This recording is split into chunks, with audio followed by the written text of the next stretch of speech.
New designer myths. The interior design industry is fraught with miscommunication and a lot of kind of bad communication and information for new designers, specifically for designers who are trying to break into the industry or who are trying to become, just professional interior designers. So today I want to bust some myths specifically for new interior designers. And the first one I wanted to start with was that as a new interior designer, you have to charge less.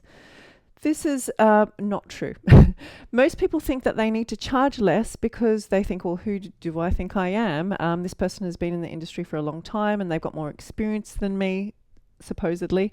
And they are potentially more skilled than I am. They have a bigger portfolio than me. And so all of these things mean that I should charge less. That doesn't necessarily have to be true. And let me tell you why. Because the intention behind this is that charging less means you're younger or less experienced. In most cases, people who change career into interior design later in life, they're not young, they're very experienced and are likely bringing other skills into the profession that are not your usual typical skills that you would expect someone straight out of university to have.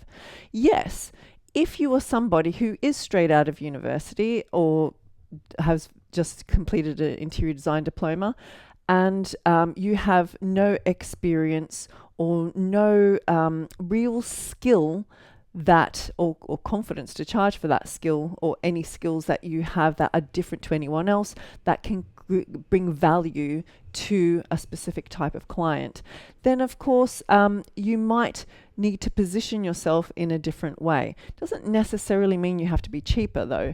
And a lot of interior designers who are already working in the industry, I mean, when it comes to pricing, I would never trust another interior designer's pricing strategy in the first place, because most interior designers don't know how to price a project, let alone a service, profitably. So you're kind of, what you would be doing in that case is pricing yourself somewhere, basically based on a guess, so someone else's guess. So comparing your prices to another interior designer in the first place is not a good idea.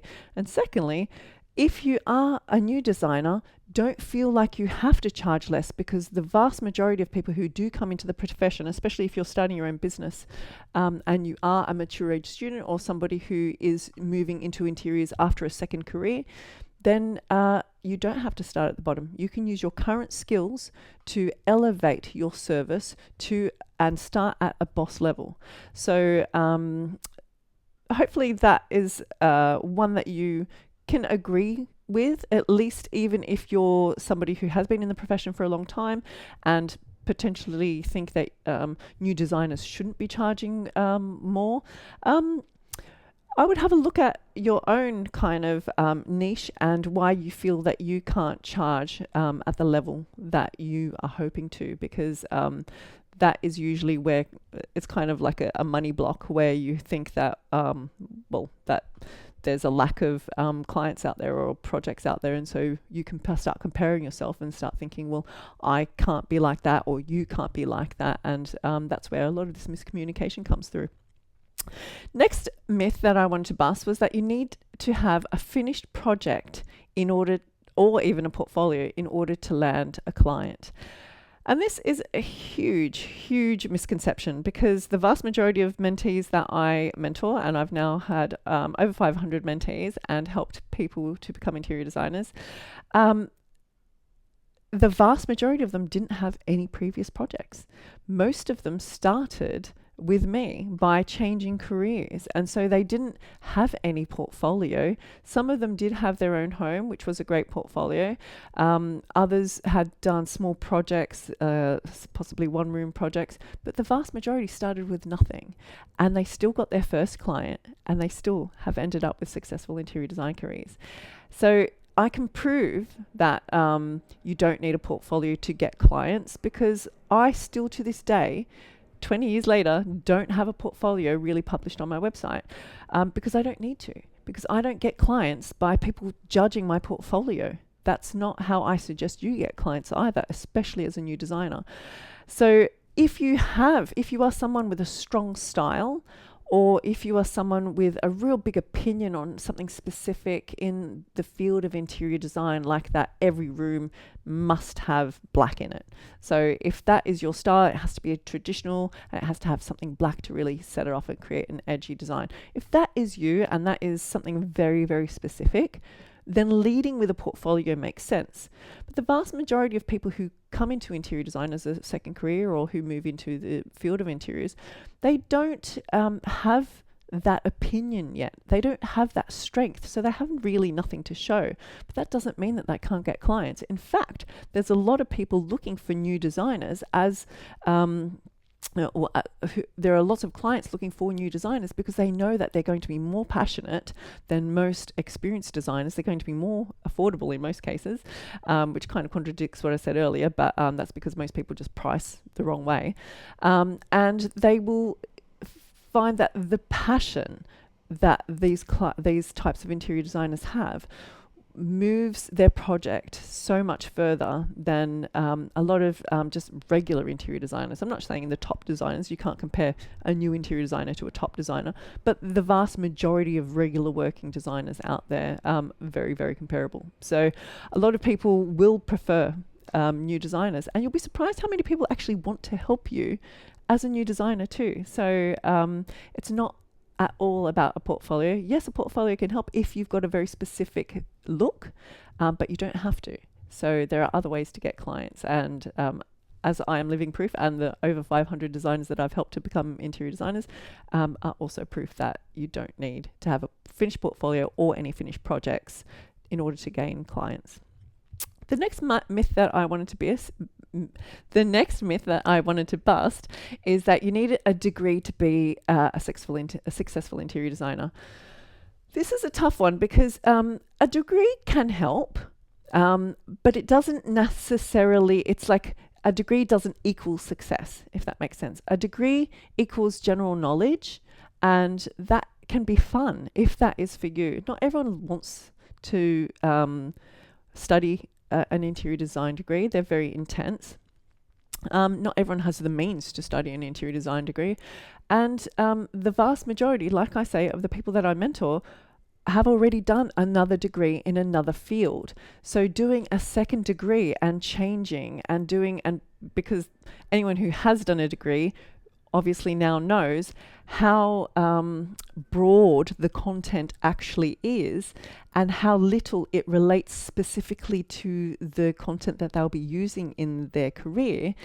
So they know that getting a degree actually isn't necessarily what you need to become a successful interior designer. And this is, it kind of comes from experience, because if you've been working in another career and you feel like, well, if you have done another degree and then you see, well, I don't want to do another degree to change careers into interior design because I know I don't need one.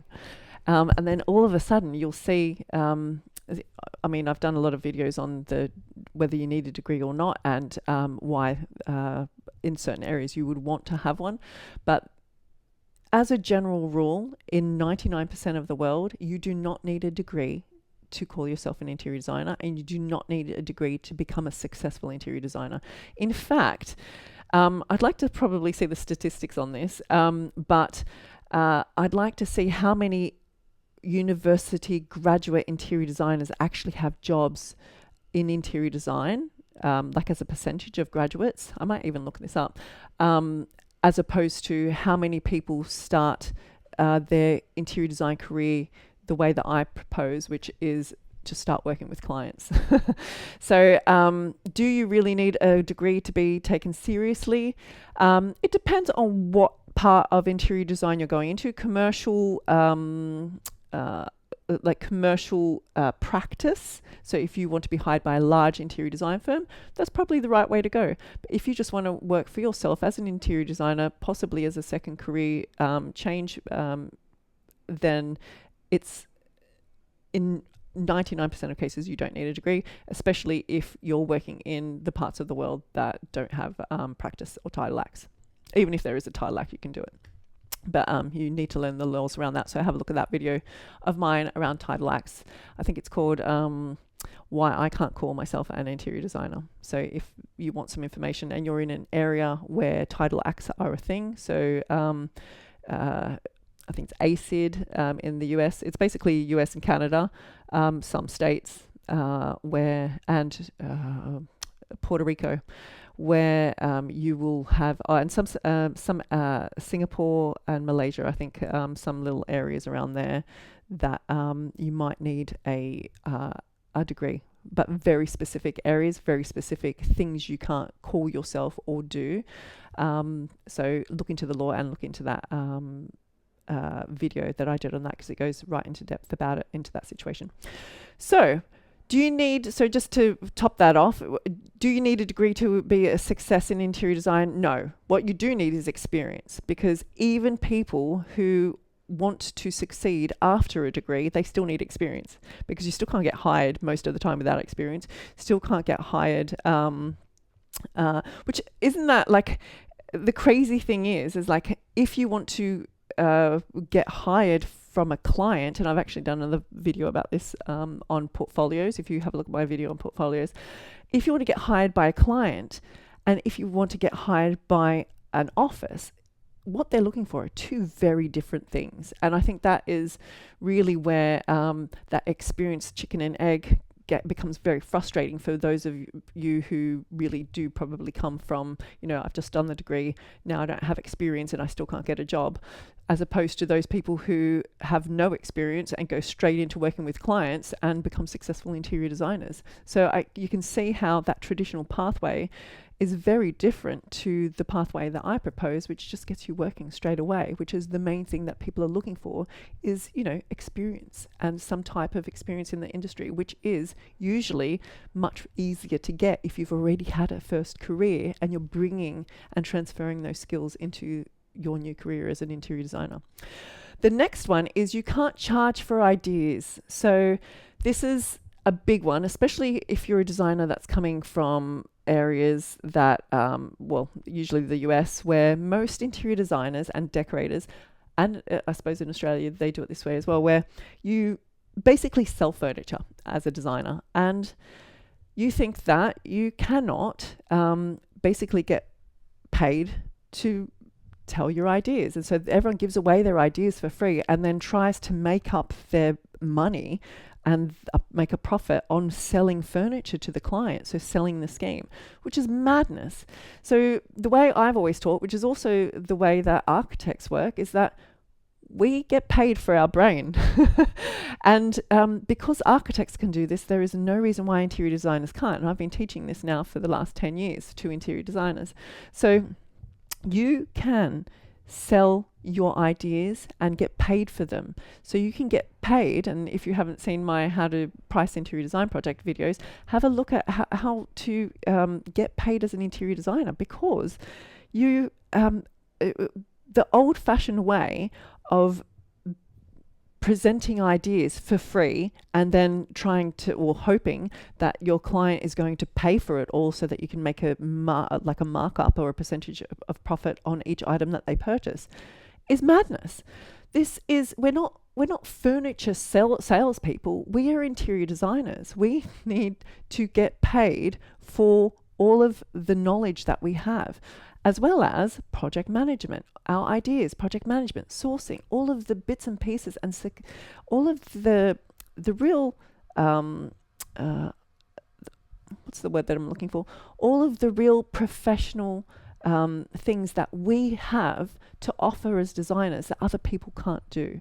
So this is what we can sell and create value and get paid for. Whereas this kind of idea that you can't charge for ideas, you only charge for the furniture, in my mind is madness. And it has always been madness for me, because obviously I came down the architecture route where we've always been paid for our ideas. And we've never second guessed that. We've never thought differently. And this is where this is a huge myth to bust, because if architects can do it, why can't interior designers? Of course you can get paid for your ideas, and I would suggest to get paid for your ideas, because that is the one sure way that you will guarantee to get paid on every single project up front before you even start like getting information about the project. So big myth to bust, especially if you're a new designer. So get paid for your ideas. You don't have to just sell furniture. And the last one is clients don't trust new designers and they want to work with established designers or famous people. This is a big one because there is this big misconception that because you're a new designer, no one's going to work with you. And I have a lot of mentees who actually struggle with this as a block. So they'll go through my program and week by week, but the biggest excuse they'll say, but no one's going to hire me because they're not going to trust that I can do the job. And this is a big misconception because until they've proven to themselves that this is actually possible, it won't be possible for you in your mind. So it's a belief. It's all it is a belief system or a belief that you've got in your mind. And this usually does come from the fact that you have had a previous career where you were very experienced, and because you could prove that experience in that one career, now when you're starting afresh in this new career, you're starting to think, but no one's going to trust me because I'm new to this, and I had a degree in the other career. I had 12 or 15 years of experience in that other career. I had all of this evidence that I could do this stuff, and here I am starting from scratch. No one's going to hire me. No one's going to believe me. No one's going to want to work with me. And yet countless times, time and time again, without a portfolio, without any evidence of any previous projects, my mentees have they've been hired over and over and over and over again without any previous experience. So, and I'll tell you why. It's because I help them get specific sellable skills. So that is, I suppose I'll end on this, that is what I do in my mentorship program. I help you to become an interior designer by changing careers into interior design. So it is for people who are changing careers into interior design later in life, usually, and help you to work for yourself as an interior designer. And the way I do that is, obviously we have a program that you follow step by step, but the main thing is that I help you to get sellable skills, and I'll teach you that in the program. And that is really key because a lot of people who do design diplomas and design degrees, or to start their own business themselves as interior designers, are missing very key things that sell interior design services. And that's what I teach you really, really quickly, because these are the things that sell. These are the things that other people can't do. So I'm really zoning in on the things that you need to sell a service in interior design very quickly and easily, because it's the things that other people just cannot do and that people will pay money for. And that it makes it so much easier to not only sell a skill, so sell the skills and then sell the value of what it is that you're offering, even as a new designer, by using all of the other like transferable skills that you have from your other careers that elevate you above somebody who is already, straight out of school, who doesn't even know how to answer a phone most of the time. So you're already, at a different level. So, that's what we do. If you want help doing that, have a look at our mentorship program, and hopefully this has given you the confidence to see that these myths, they're myths. They should not be holding you back. And if you hear other people, which there is a lot of nonsense out there on the internet about new designers and what you're allowed to do and what you can't do, you can become a successful interior designer. You don't have to charge less. You don't have to have a finished portfolio or a finished project to get a client. You don't need a degree to be taken seriously. You don't have to charge only for your ideas, and clients will trust you even if you're new.